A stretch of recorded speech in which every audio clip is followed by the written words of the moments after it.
நேயர்களுக்கு குடியாத்தம் குமரன் பணிவான வணக்கத்தை தெரிவித்துக் கொள்கிறேன்.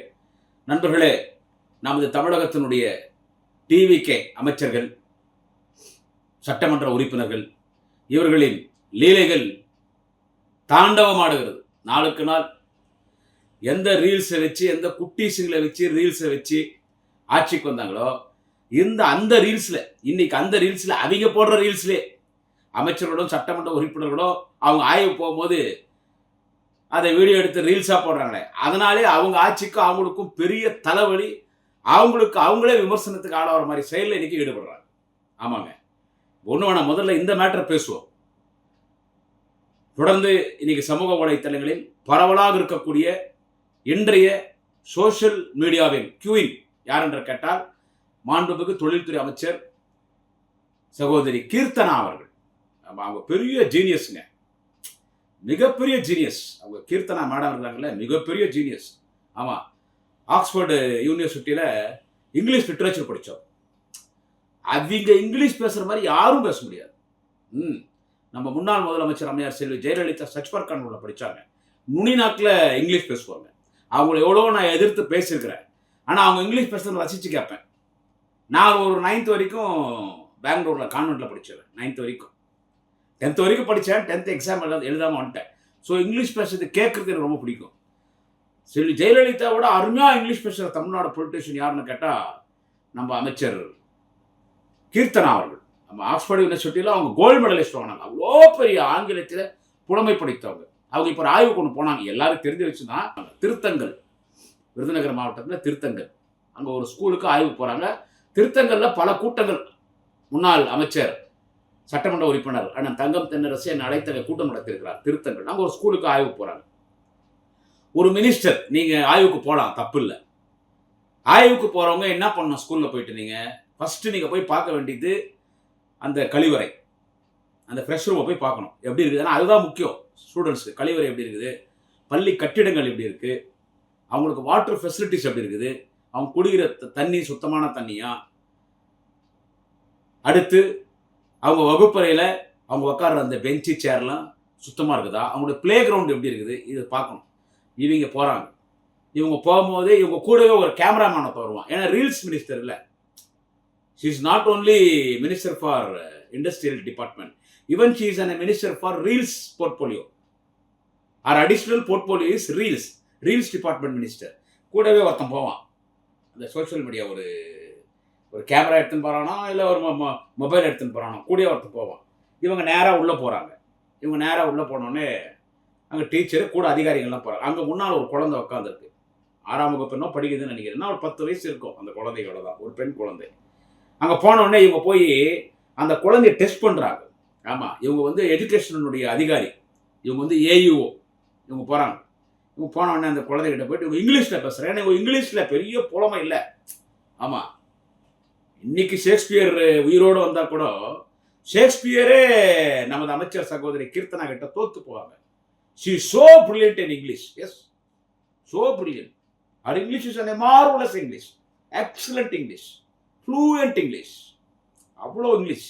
அந்த குழந்தை கவர்மெண்ட் ஸ்கூலில் படிக்கிற அந்த குழந்தைகிட்ட போய் 6th standard, what is your name and கேட்டாங்க. வாட் இஸ் யுவர் நேம்னு கேட்டது பிரச்சனை இல்லை. அடுத்து what is your father occupation. அந்த குழந்தை பெதறி போச்சு. கேட்கறது டீச்சர் இல்லை, புதுசாக ஒருத்தர் வராங்க, 10 பேரோட வராங்க. திடீர்னு நம்மகிட்ட what is your name, what is your father occupation கேட்குறாங்க. வாட் இஸ் யுவர் நேம் அண்ணா கூட மை நேம் இஸ் ராணி, வாணி, ஸ்ரீதேவி இதெல்லாம் சொல்லிடலாம். What is your father occupation கேட்குறேன். அந்த குழந்தைக்கு என்ன தெரியும்? அந்த குழந்தை பதில் சொல்லிச்சா இல்லையான்னு எனக்கு தெரியல. அந்த குழந்தை என்ன பேசுகிற அந்த வீடியோ மியூட் பண்ணுறாங்க. அந்த வீடியோ கூட டெல் பண்ணிட்டாங்க. அந்த குழந்தை முகத்தை காட்டல. வாட் இஸ் யுவர் ஃபாதர்னு +2 படிச்சிருக்கிறவங்களை கேட்டாலே தெரியாது. வாட் இஸ் யுவர் ஃபாதர்னா, அதான் வாட் இஸ் யுவர் ஃபாதர்னா உங்கள் அப்பா என்ன வேலை செய்கிறான்னு அர்த்தம். இந்த அம்மா ஒரு வார்த்தை கேட்டு what is your father occupation, அந்த குழந்தை திணறிடுச்சு. ஒருவேளை அந்த குழந்தை இங்கிலீஷ் தெரிஞ்சிருந்து மை ஃபாதர் ஆக்குபேஷன் இஸ் கூலின்னு சொல்லிச்சுன்னு வச்சுக்கோ. நான் கேள்விப்பட்டேன், அந்த குழந்தையினுடைய அப்பா கூலி வேலை செய்கிறார். மை ஃபாதர் ஆக்குபேஷன் இஸ் கூலி. Or she will say that my father occupation is labour, is in labour. அப்படி சொல்லும் போது எங்கள் அப்பா ஒரு கூலின்னு சொல்லும் போது ஒரு இம்பீரியாரிட்டிக் காம்ப்ளெக்ஸ், ஒரு தாழ்வு மனப்பான்மை அந்த குழந்தைக்கு மற்ற குழந்தைகளை பற்றி வருமா வராது. இவ்வளோ ஒரு ஆங்கிலத்தில் போய் அந்த குழந்தைகிட்ட கேட்குறீங்களே, அந்த குழந்தைக்கு என்ன தெரியும்? ஃபர்ஸ்ட் பெஞ்சே எப்படி இருந்தால் லாஸ்ட் பெஞ்ச் எப்படி இருக்கும்? ஆமாம், இவங்க அப்படியே வந்துட்டு லயோலா காலேஜில் நம்ம சிஎம் ஜோசப் விஜய் சார் படித்த லயோலா காலேஜில் இவங்க இங்கிலீஷ் ப்ரொஃபஸர். இவங்க யாரு? நம்ம அமைச்சர் கீர்த்தனா. அவங்க அவர் டீச்சர் கேட்குறாங்க, ஃபர்ஸ்ட் பெஞ்ச் எப்படி இருந்தால் லாஸ்ட் பெஞ்ச் எப்படி இருக்கும்? என்ன சுத்தமாக உங்களுக்கு என்ன பாடம் நீங்கள் சரி எடுக்கலேன்னு அந்த டீச்சரை போட்டு மிரட்டுறாங்க. நான் முதல்ல ஒன்று கேட்குறேன். யாரை கேட்குறேன்னா மினிஸ்டர் சகோதரி கீர்த்தனா அவர்களை கேட்குறேன். ஃபர்ஸ்ட் உங்களுக்கு இங்கிலீஷ் பேச வருமா? நான் படிக்கலைங்க. I am an uneducated. I am an illiterate. That means I am not a totally illiterate. I have studied till 9th standard in Bangalore. Still 10th standard I studied in Bangalore. But I did not attend the examinations. I migrated to Gudiyatham from Bangalore. I was born and brought up in Bangalore. Now I am in Gudiyatham from 1992. So I joined 10th standard in tutorial college. I did not attend any classes. Just I wrote the exams, that's all. So I am a 9th pass, 10th fail. This is my qualification. But even I can also speak English. Kirtana madam, your English is a very, very worse than 10th fail Gudiyatham Kumaran. No?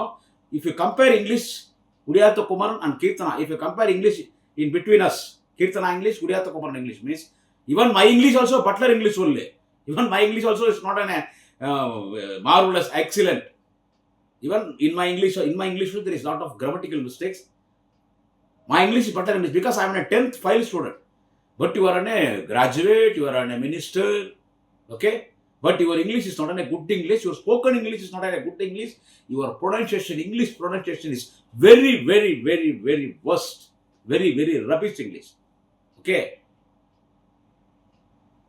நான் பேசுன ஆங்கிலம் இதுவே Buttler English தானே. உன் English நான் 10th ஃபைல்னு சொல்லிட்டேனே. 10th வரைக்கும் பெங்களூரில் படித்தேன். எக்ஸாம் எழுதும்போது தான் 92 பெரிய காவேரி இஷ்யூ, மிகப்பெரிய காவேரி இஷ்யூ. அப்போ கடை போச்சு, தொழில் போச்சு. தமிழ்நாடு வந்துட்டோம் 92. எக்ஸாம் எழுதலை. இங்கே வந்து 10th சேர்றேன் குடியாத்தில், பொன்முடி டுட்டோரியல் காலேஜ். சேர்ந்ததோடு சரி, பணம் கட்டந்தோடு சரி, கிளாஸ்க்கே போல டைரெக்டாக எக்ஸாமுக்கு போனேன். ஃபெயில். எப்படி பாஸ் ஆக முடியும்? இங்கிலீஷில் மட்டும் பாஸ் பண்ணேன், அவ்வளோதான். ஸோ ஆங்கிலம் என்பது அது ஒரு மொழி, அவ்வளோதான். English is just an language, that's all, just like our Tamil. But தமிழுக்கு இருக்கிற வரலாறுலாம் ஆங்கிலம் நம்ம தமிழ் முன்னால் ஒரு காலத்துக்கு சமம் கிடையாது. But English is must. ஆங்கிலம் படிக்க வேண்டியதுதான், ஆங்கிலம் படிக்க வேண்டியதுதான். நீங்கள் ஆங்கிலத்தை போய் ஒரு குழந்தைகிட்ட பரிசோதனை பண்ணுறீங்க, உனக்கு இங்கிலீஷ் தெரியுமான்னு பேசுகிறல. உங்கள் இங்கிலீஷ் எப்படி இருக்குது? வச்சு செய்கிறாங்களே, இப்போ வச்சு செய்கிறாங்க உங்கள் ஆங்கிலத்தை. ஆதவர்ஜுனா, மினிஸ்டர் ஆதவர்ஜுனா உட்கார வச்சுன்னு இந்த அம்மா, அவர் ராஜமோகன் கூட இருக்காருன்னு நினைக்கிறேன் மேடையில், ஸ்கூல் எஜுகேஷன் மினிஸ்டர். இவங்க இங்கிலீஷில் பேசுகிறாங்க. ஆதவர்ஜுனால சிரிக்க முடியல, உள்ளுக்குள்ளேயே சிரிக்கிறார் அந்த மனுஷன். ஏன்னா ஆதவர்ஜுனாக்கு முழுக்க முழுக்க தெரியுது. ஒருவேளை அவர் நல்லா இங்கிலீஷ் பேசலாம்னு நினைக்கிறேன். முழுக்க முழுக்க தெரியுது இது பேசுறது ஃபுல்லாக அவ்வளோ வர்ஸ்ட் இங்கிலீஷ், ரபிஷ் இங்கிலீஷ். நீங்களாம் பெரிய ஆட்களை நினச்சக்கூடாது சகோதரி கீர்த்தனா அவர்களே, அவ்வளவோ ரபிஷ் இங்கிலீஷ். உங்க இங்கிலீஷ் திறமையை போய் அவங்ககிட்ட காட்டுறீங்க, ஒரு குழந்தைகிட்ட போய் காட்டுறீங்க. ஒரு குழந்தைகிட்ட போய் உங்க இங்கிலீஷ் திறமையை நீங்க காட்டுவீங்க. இந்த காலத்தில் எம்ஏ லிட்ரேச்சர் படிச்சவங்க இங்கிலீஷ் பேச வராது. டபுள் பிஹெச்டி படிச்சிருப்பான், இங்கிலீஷ் பேச வராது. பெரிய வக்கீலா இருப்பான், கோர்ட்ல இங்கிலீஷ் தெரியாது. அது ஒரு இன்ட்ரெஸ்ட், ஒரு நாலேஜ். படிச்சாதான் ஒரு நமக்கு ஒரு ஆர்வம் வரணும், இங்கிலீஷ் கத்துக்கணும். உங்களுக்கு ஒரு பாஸ்ட் டென்ஸ் தெரியல, ப்ரெசன்ட் டென்ஸ் தெரியல. இங்கிலீஷில் பாஸ்ட் டென்ஸ், ப்ரெசன்ட் டென்ஸ் இருக்குது, அது உங்களுக்கு தெரியல. First of all you know what is mean by vowels. AEIOU, அந்த வவல்ஸ் என்ன தெரியுமா? அதெல்லாம் சைலண்டாக வரும். நம்ம உடம்புல ஒரு ஆர்கன் இருக்குது, ஈசோஃபேகஸ்னு. ஆக்சுவலி அது ஓன் வரும். அதை நம்ம ஸ்பெல் பண்ணால் ஓசோஃபேகஸ் ஸ்பெல் பண்ணோம். But we should not spell it as oesophagus because O is silent. So we should நம்ம என்ன ப்ரொனவுன்ஸ் பண்ணோம்னா ஈசோஃபேகஸ்னு சொல்லணும். ஓசோஃபேகஸ் இல்லை, ஈசோஃபேகஸ். நான் சொல்கிறேன், நான் 10th ஃபெயில். என் இங்கிலீஷே பட்லர் இங்கிலீஷ் தான். இவர் honourable minister, industrial minister Keerthana. அதுவரை கீர்த்தனா பிரார்த்தனா வச்சு செய்கிறாங்க ஜென்டிஸுங்கெல்லாம். பிரார்த்தனா அவங்க. உங்களுக்கு ஒவ்வொரு சொன்னாலே சைலண்ட் எது, எந்த வேர்ட் சைலண்ட் வரும்னு உங்களுக்கு தெரியுமா மேடம்? எது சைலண்ட் வரும், என்ன பாஸ்ட் டென்ஸ், என்ன ப்ரெசன்ட் டென்ஸ், நம்ம பேசும்போது எது பாஸ்ட் டென்ஸ், எது ப்ரெசன்ட் டென்ஸ், இதெல்லாம் உங்களுக்கு தெரியுமா? எதுவுமே தெரியாது. ரீல்ஸ் போடுறதுக்கு இங்கிலீஷ் நீங்கள் நினச்சிட்டீங்க இதை யாரா கண்டுபிடிக்க போறாங்கன்னு வெற்றி செய்யறாங்க, உங்களை வெற்றி செய்யறாங்க. இப்படிப்பட்ட அமைச்சர்கள் இதை பாவம் அந்த சின்ன பசங்க, இந்த அந்த ஜென்டிஸ், அந்த பசங்க, அந்த சின்ன பசங்க அவங்க இதெல்லாம் கேட்குறாங்க. அவங்கள திரும்பி அரெஸ்ட் பண்ணி அந்த எங்கள் கட்சியினுடைய ஒன்றிய செயலாளர், முன்னாள் ஒன்றிய செயலாளர், இப்போ தலைமை கழக இந்த மாநில நிர்வாகி, அங்கே இதில் தேன்கனி கோட்டையில் ராயக்கோட்டை வேப்பனஹள்ளி ராயக்கோட்டை பகுதியில் அன்பானந்தம் எங்கள் கட்சிக்கார பையன், அந்த ஜென்சியினுடைய நிர்வாகி, அவனை படாத பாடுபடுத்தி அவனை அரெஸ்ட் பண்ணுறாங்க. ஜாமீன் கேட்டால் கிடைக்கல. கோர்ட் நம்ம விமர்சனம் பண்ண தேவையில்லை. அப்புறமா அந்த பையனை நம்ம கட்சி, நம்ம அந்த தம்பியை, நம்ம கட்சிக்காரங்களே, அன்பானந்தத்தை நம்ம கட்சிக்காரங்களே, நம்ம கட்சி வக்கீல், நம்ம வேப்பனஹள்ளி எம்எல்ஏ நண்பர் ஸ்ரீனிவாசன் கொண்டு போய் கோர்ட்டில் விட்டாங்க. இந்தாங்கன்னு சொல்லிட்டு பயந்து ஓடி போட. ஏன்னா 2 மாதம் 3 மாதமாக தலைமறைவாக இருந்து பல கோர்ட்டுக்கு போய் சுப்ரீம் கோர்ட்டில் போய் ஜாமீன் வாங்கியிருக்கலாம் அந்த தம்பி போய். ஏன்னா கட்சிக்கார கொடுக்கும் அரசு. அந்த தம்பி வெளியே வரும்போது இப்போ தான் கல்யாணம் ஆச்சு, குழந்தை, கை குழந்தை. அந்த குழந்தை எடுத்துன்னு வராரு கார்லேருந்து. அதை கிண்டல் பண்ணுறாங்க. ஓ, ஒரு ஒரு ஒரு சட்டமன்ற உறுப்பினர் குழந்தையோட சட்டமன்றத்துக்கு வந்தாங்க, இல்லை பேர் வந்துச்சு, திருவிக்கனுடைய சட்டமன்ற உறுப்பினர். அதை இவங்க கிண்டல் பண்ணுறாங்க. யோ, நாங்கள் ஏடிஎம்கே டிஎம்கே மாறி மாறி ஆட்சிக்கு வந்துருப்பையா. எம்ஜிஆர் 13 வருஷம் வந்தார், அது எனக்கு தெரியாது. 91 ஜெயலலிதா சிஎம் வந்து அதுலேருந்து எனக்கு அரசியல் தெரியும். ஜெயலலிதா கடுமையாக எதிர்த்து கலைஞர் எப்படிலாம் அரெஸ்ட் பண்ணாங்க, அதோட சம்பவம் முடிஞ்சிச்சு. அதிமுக திமுக கூட ஆட்சி இருக்கும்போது இந்த மாதிரிலாம் வரல, இப்படியெல்லாம் வரல. எவ்வளோ கேவலமாக நடந்துக்க முடியுமோ அவ்வளோ கேவலமாக அமைச்சர் நடந்துக்கிறாங்க. அவ்வளோ ஒரு அமைச்சர் ஆதவர்ஜனா பேசுனதா உங்களுக்கு தெரியும். அதை திருப்பி அதை நான் பேச தேவையில்லை. ஒரு மந்திரி போய் போதை போன்ற கலக்கந்து, அதுவும் உங்களுக்கு தெரியும். நான் பேச வரல. அந்த உலகத்தில் இருக்கிற எல்லா கட்சிக்கு போயிட்டு வந்த தியாகி அவர். உலகத்தில் போகாத கட்சி கிடையாது. ஆமாம், பெரிய கொள்கைவாதி அவர், சிடிஆர் நிர்மல்குமார். அந்த அமைச்சர் பேசுகிற பேச்சுங்க, அவர் அரசாங்கம் விடாக்க போகிறாரு, ஒரு எம்எல்ஏ மேடையில் இல்லை. இந்த எம்எல்ஏங்க சும்மாவே சொல்கிறோம், எங்கிட்ட 30 கோடின்னு தர சொன்னாங்க, எங்கிட்ட 30 கோடி. அந்த ஸ்ரீவைகுண்ட எம்எல்ஏ எங்கிட்ட 30 கோடி பேரம் பேசினாங்க, 30 கோடி பேரம் பேசினாங்க. அந்த சந்தையில் போய் மிரட்டி ரூபா கேட்குறாராம். அந்த ஸ்ரீவைகுண்ட எம்எல்ஏ சந்தை ஒரு இல்லை, வாரத்துக்கு ஒரு முறை சந்தையில் போய் மிரட்டி அந்த மாமல் கொடு, நான் எம்எல்ஏன்றான். அவரே பாலியல் குற்றவாளியும். அவருக்கு இப்போ போலீஸ் பாதுகாப்பு போட்டுருக்காங்க. ஸ்ரீவைகுண்டம் டிவிக்கு எம்எல்ஏக்கு போலீஸ் பாதுகாப்பு. ஏன்னு கேட்டால் அவரை விலை கொடுத்து வாங்கிடுவாங்களா. அவரை யாருமே விலை கொடுத்து வாங்கல. அவர் சும்மா வரான்னா கூட திமுக அவர் தேவையில்லை. எனக்கு 30 கோடி தரேன்னு சொல்லிட்டாங்க. ஸ்ரீவைகுண்ட எம்எல்ஏ. இந்த பக்கம் ஊத்தங்கர் எம்எல்ஏ எனக்கு 30 கோடி தரான்றாங்க. எனக்கு 30 கோடி தரேன்னா எப்படி நீங்கள் உங்கள் தலைமையை மிரட்டுறீங்களா?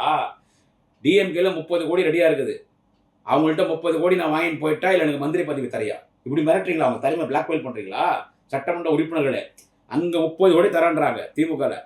அங்கே 30 கோடி நான் வாங்கிக்கிட்டா இல்லை எனக்கு மந்திரி பதவி தரையா? இப்போ எல்லா எம்எல்ஏக்கள் இப்போ நீங்கள் என்ன வேலை பார்த்தீங்கன்னு எனக்கு தெரியல. யார் இந்த சிடிஆர் நிர்மல்குமார், ராஜ்மோகன், ஆதவர்ஜுனா, இவங்கெல்லாம் என்ன வேலை பார்த்தீங்கன்னு எனக்கு தெரியல. எங்கள் எம்எல்ஏக்கு 30 கோடி பேசிட்டாங்க, 50 கோடி பேசிட்டாங்க. சட்டமன்ற உறுப்பினருக்கு 50 கோடி பேசிட்டாங்க. ஆதவர்ஜுனா இருந்தாலும் கத்துறாரு 50 கோடி. ஒரு எம்எல்ஏக்கு 50 கோடி. எவ்வளோ ரூபாய் வச்சிருக்கீங்க? 50 கோடி 30 கோடி 50 கோடி 30 கோடின்னு சொல்லும் போது இவன் எம்எல்ஏக்கிறான் பாரு டிவிக்கில்.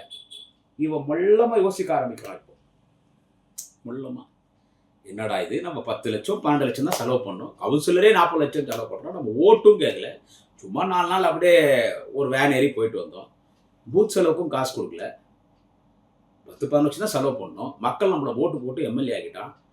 இவனடா 30 கோடி என்றான், 50 கோடி என்றான். போகிற போக்கு பார்த்தா நம்ம பொதுச் செயலாளர், நீர்வளத்துறை மற்றும் நகராட்சி பேரூராட்சி மாநகராட்சி அமைச்சர் புஷி ஆனந்தன் எல்லா பணத்தையும் அவர் வாங்கிக்கிறாரு.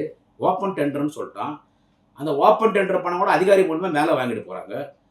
சொந்த ஊரில் வக்கீல் போட்டதில் கூட 5 லட்சம் 10 லட்சம் புஷி ஆனந்தம் வாங்கிட்டாரு. நமக்கு 5 பைசா இல்லை, சம்பளம் மட்டும்தான். ஒரு அந்த சம்பளம் கூட கேட்பாங்களா என்னன்னு தெரியல. இவனோட 30 கோடி 40 கோடி என்னும்போது அவனுக்கு ஆட்டோமேட்டிக்காக அந்த ஆசை வந்துடும். இப்போ நீங்கள் பார்த்த வேலை உங்களுக்கே ரிவிட்டு. நான் ஏற்கனவே நான் பேசியிருக்கேன் சேனலில். இப்போ நீங்கள் 30 கோடி 50 கோடி ரெடி பண்ணிட்டாங்க, எங்கள் எம்எல்ஏக்கு 50 கோடி வேலை பேசுகிறாங்க, எங்கள் எம்எல்ஏக்கு 50 கோடி வேலை பேசுகிறாங்கன்னொன்னே திமுக ஏடிஎம் கூட அவங்களே வேலை போயிட்டாங்க. திமுக அதை பற்றி கொள்கைவாதிங்கிறவங்கலாம் அவன் என்ன பண்ணுவான் பாவம் டிவிக்கு எம்எல்ஏ. இது கொஞ்சம் யோசிங்களேன். 50 கோடியா? எந்த ஜென்மத்தோட நான் சம்பாதிக்கிறது? இப்போ சாதாரண ஆளெல்லாம் எம்எல்ஏ ஆகிட்டோம், நம்மளை வச்சு நம்மளை வச்சு சம்பாதிக்கிறானுங்க. அப்போ அவனா ஆட்டோமேட்டிக்காக தேடி வருவான். உங்கள் கட்சி டிவிக்கு எம்எல்ஏல என்ன சொல்கிறது, லோக்கலில் இருக்கிற திமுக நிர்வாகிகிட்ட எப்படி பழக்க வழக்கம் இருக்கும் இல்லை, ஏம்பா அது ஏதோ 50 கோடின்னு சொன்னீங்களே, 30 கோடின்னு சொன்னீங்களே, அந்த 50 கோடி கூட வேணாம்ப்பா, அந்த 30 கோடி வாங்கி குத்திட்டுனா நாளைக்கே ரிசைன் பண்ணு. இது நடக்குதா இல்லையான்னு பாரு. ஆனா ஒன்று சொல்லிடுறேன், நல்லா கேட்டுங்க. எனக்கு இந்த குதிரை பேரத்தில் எனக்கு ஈடுபாடு கிடையாது, எனக்கு அது பிடிக்காது. நான் ஓப்பனாக பேசினேன். நம்ம யாரும் தப்பு செய்யலை, நம்ம மேலே அந்த பழி போடுறாங்க. இந்த எம்எல்ஏக்களை விலைக்கு வாங்குறது, சபாநாயகர் மீது எம்எல்ஏக்களை விலைக்கு வாங்கி சபாநாயகர் மீது நம்பிக்கையில்லா தீர்மானம் கொண்டு வர்றது, குறுக்கு வழியில் போய் ஜோசப் விஜய் ஆட்சியை கவுத்துட்டு நம்ம திமுக வந்து அங்கே ஆட்சியில் உட்காரதுல தனிப்பட்ட குடியாத்த குமரனுக்கு விருப்பம் இல்லை. இது கண்டிக்கத்தக்கது. அது நமது தலைவர், தமிழினத்தின் தலைவர், என்னாலும் மக்களின் முதல்வர் தலைவர் தளபதி ஸ்டாலினுக்கே பிடிக்காது, அவருக்கே பிடிக்காது. இது யாரோ புரோக்கர் வேலை பார்க்குறானுங்க, போலீஸ் அரெஸ்ட் பண்ணி அதில் செந்தில் பாலாஜி சிக்க வைக்கிறாங்க. சரி, அவங்க ஜாமீன் கேட்டுக்கிறாங்க, கோர்ட் அது என்ன முடியுது எடுக்கட்டும். நீங்க பார்க்குற வேலை உங்களுக்கு வீட்டு அடிக்க போதுங்க. யாரு துட்டு கொடுத்து வாங்க போறது இல்லை. அவன் உன்னை விட்டுட்டு அலைய போறான் பாரு. இன்னும் அதிகபட்சம் 6 மாசம் 7 மாசம் நான் டைம் வைக்கிறேன் டிவிக்கு, எம்எல்ஏஸ்க்கு. 30 கோடி 50 கோடி என்னமோ யோசிப்பான். அவனுக்கு கொடுக்குற சம்பளம் 4 நாள் நல்லது கெட்டது, கல்யாணத்துக்கு, கருமாதிக்கு போகும்போது மொய்ப்பணம் போடணும், 4 கட்சிக்காரன் தான் டீ காப்பி வாங்கி தரணும், சாப்பாடு வாங்கி தரணும், இதெல்லாம் ஒரு எம்எல்ஏ என்ன பண்ணி ஆகணும். அவனுக்கு அதுக்கே பத்தாது. அப்போ அவன் அவன் ஒன்று திருடுறதுக்கு பார்ப்பான். இந்த ஸ்ரீகோட்டை எம்எல்ஏ சந்தையில் போய் ஆட்டு சந்தை மாட்டு சந்தை போய் மிரட்டுறான். அவனே ஒரு பாலியல் குற்றவாளி மிரட்டுறான், நான் காசு கொடுன்னு சொல்லிட்டு. அப்போ என்ன ஆகும்னு கேட்டிங்கன்னா, என்ன சொல்றது, எம்எல்ஏங்களுக்கெல்லாம் ஆசை. டிவிக்கே கட்சிக்காரன் ஆய்வு போகிறானே அரசாங்க ஆஃபீஸ்க்கு போய் மிரட்டுறானே, கான்ட்ராக்ட்கார வீடு கட்டினா ஒரு பொம்பளை போய் மிரட்டுறானே. அப்போ அவனுக்கே ஆசை வந்து தப்பான வழிக்கு போவான். தப்பான வழிக்கு போகக்கூடாதுன்னு நீங்கள் சொல்லிட்டுக்கிறீங்க என்ன? ஏன்னா நீங்கள் நல்லா இருந்தால் தான் நாங்கள் மேலே கொள்ளடிக்கிறது யாருக்கும் தெரியாதுல்ல. இவனுக்கு ஆட்டும் என்ன எல்லாம் பெரிய தியாகிங்களா? எல்லாம் கக்கன், பெருந்தலைவர் காமராஜர், டாக்டர் கலைஞர், அறிஞர் அண்ணா, எங்கள் தலைவர் தளபதி ஸ்டாலினா சாதாரணமாக இருந்தவங்க தான் எல்லாம். அவனுக்கு ஆசை வரும் பணத்து மேலே. போடா இந்த எம்எல்ஏ பற்றி போனால் மயிராச்சு, எனக்கு தேவை பணம்டா. ஆட்டோமேட்டிக்காக ஒரு திமுக காரனுக்கு ஃபோன் போடுவான். வாட்ஸ்அப் காலில் ஃபோன் போடுவான். போட்டுப்பா அந்த 30 கோடி சொன்னீங்களேப்பா, கடைசியில் 10 கோடி கூட வருவான். கொடுப்பா நான் வந்துடுறேன்ப்பா, இது எம்எல்ஏ என்னப்பா கிடையாது போப்பா. அண்ணே இது நடக்குதா இல்லையான்னு பாருங்கள். நீங்கள் பார்த்த திமுக மீது கெட்ட பேர் உருவாக்கணும், உள்ளாட்சி தேர்தலில் ஜெயிக்கணும், வரப்போகிற இடைத்தேர்தலில் ஜெயிக்கணும். எங்கள் எம்எல்ஏ குதிரை பேரம் பண்ணிக்கிறது பூரா நீங்கள், உங்கள் முதலமைச்சர் திரு ஜோசப் விஜய். ஏடிஎம்கே காரங்கிட்ட குதிரை பேரம் நீ இதை பெருசாக பேச வேண்டியது யாருன்னு கேட்டால் ஏடிஎம்கே ஐடிவிங்க இதை பேசணும். ஸோ சட்டமன்ற உறுப்பினர்கள் என்ன சொல்கிறது, சட்டமன்ற உறுப்பினர்கள், உங்கள் அமைச்சர்கள் தினம் தினம் தினம் தினம் தினம் இவங்க பண்ணிடுகிற அக்குரமோ அட்டகாசம் இதை கண்டிச்சா திமுக மீது வழக்கு, கைது, இதெல்லாம் எதுவுமே தெரியாமல் ஒரு முதலமைச்சர் இருக்கிறார். ஆமாம், ஐயோ இந்த அமைச்சர் அதில் என்னன்னு கேட்டிங்கன்னா, ஒரு பவர்ஃபுல் மினிஸ்டர் யார் தெரியுமா? சிஎம் எடுத்து மிஸ்டர் புஷி ஆனந்த். நீர்வளத்துறை கேஎன்யூர் பார்த்த டிபார்ட்மெண்ட், நகராட்சி, மாநகராட்சி, பேரூராட்சி, முக்காவாசி தமிழ்நாடு அவர் தான் வச்சிருக்காரு. இதில் இந்த நீர்வளத்துறை இருக்குது இல்லை, புஷி ஆனந்தன் பார்க்குறாரு நீர்வளத்துறை. அது எவ்வளோ பெரிய டிபார்ட்மெண்ட் தெரியுமா? ஏதோ ஆரம்பிச்சு இப்போ மேகதாது டேம் பிரச்சனை, காவேரி பிரச்சனை வந்துடுச்சு. இப்போ அது வருஷம் தீபாவளி பொங்கல் வர மாதிரி வரும். இப்போ வந்துடுச்சு. டிகே சிவகுமார் அரசியல் பண்ணுறது ஆரம்ப காலத்திலேருந்து நான் சொன்னேன் இல்லை, நான் பெங்களூரில் பிறந்தவன்னு சொல்லி. அங்கே தான் எங்கள் வீடு. அவர் கனகப்புரா கான்ஸ்டியூன்சி, கனகப்புரா தொகுதி அங்கே தான் வருது, மேக்கேதாட். அது பக்கத்தில் ஒட்ட மாதிரி தளி தொகுதி தமிழ்நாடு. அங்கே தளி பிரகாஷ் அண்ணன் ரொம்ப நாளாக நம்ம மாவட்ட செயலாளர் எம்எல்ஏ இருந்தார். ஆரம்பத்திலிருந்து டிகே சிவகுமார் சொல்லி அரசியல் பண்ணினுக்கிறத, நான் முதலமைச்சராக வந்தால் மேக்கேதாட்டில் டேம் கட்டுவேன், மேக்கேதாட்டில் நான் டேம் கட்டுவேன். இப்போ போன பிஜேபி ஆட்சியில் கிட்டத்தட்ட ஒரு 50,000 கிட்டத்தட்ட லட்சம் பேர் கூட சொல்லலாம், பெரிய பேரணியாக விட்டார். இந்தியாவிலே மிகப்பெரிய கோட்டீஸ்வரர். இந்தியாவிலே எம்எல்ஏல பெரிய பணக்கார யாருன்னு கேட்டால் at present chief minister of Karnataka mister DK Shivakumar. Is a richest MLA in our India. Is the only one richest MLA. DK Shivakumar is only one richest MLA in our India. ஒரே ஒரு பணக்கார எம்எல்ஏ யாருன்னு கேட்டால் டிகே சிவகுமார் தான். இப்போ CM ஆயாச்சு, இப்போ நான் கட்டுவேன்றார். அவர் ஒரு வார்த்தை ஒன்று சொல்றாரு, என்னன்னா இத்தனை நாள் கட்ட முடியல, ஏன்னா அங்கே முக ஸ்டாலின் சிஎம் ஆயிருந்தாரு, கட்ட முடியல, இப்போ நாங்கள் கட்டுவோம்னு சொல்றாரு. அப்போ என்ன, இந்த சிஎம்ஓ ஒரு பொருட்டாவே நான் நினைக்கல, ஏன்னா காங்கிரஸ் கூட்டணி பேச மாட்டாருன்னு. இப்போ இது குறித்து யார் பேசணும்? இந்த மேகேதாட் டேம் காவேரி பிரச்சனை பற்றி யார் பேசணும்? சம்பந்தப்பட்ட அமைச்சர், concern minister is mister Bussy Anand. He should speak. அவருக்கு தெரியுமா மேகேதாட்னா என்ன பிரச்சனைன்னு தெரியுமா?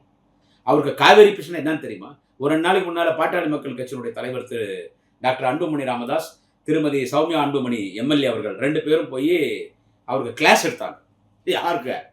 நீர்வளத்துறை அமைச்சருக்கு டாக்டர் அன்புமணி ராமதாஸ் அவர்களும் திருமதி சௌமியா அன்புமணி ராமதாஸ் அவர்களும் திருமதி சௌமியா அன்புமணி அவர்களும் போய் கிளாஸ் எடுக்கிறாங்க அவர்கிட்ட. அவருக்கு ஒன்றுமே தெரியல.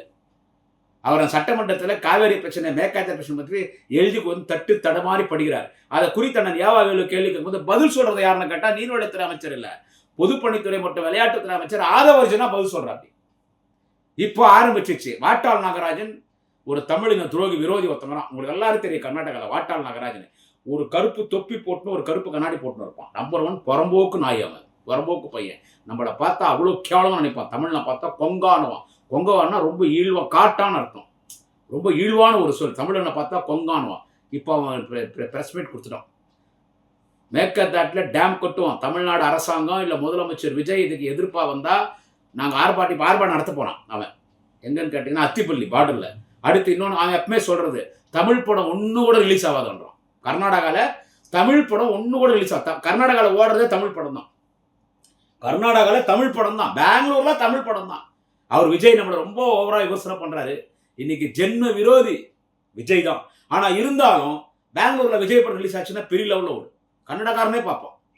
இப்போது ஜனநாயக படம் ரிலீஸ் ஆகிற டைம் இது. பெங்களூர் ரிலீஸ் பண்ணுவாங்க. நம்ம சிஎம் என்ன பண்ண போகிறான்னு தெரியல. பேசுவாரா இல்லை படம் ரிலீஸ் ஆகும் கம்மியாட வரா என்னன்னு தெரியல. தமிழ் படத்தை ரிலீஸ் பண்ண மாட்டான்றான். அவன் எப்பவுமே சொல்கிறது அது. ஆனால் அங்கே ஓடுற தமிழ் படம் கன்னட படம் ஓடாது.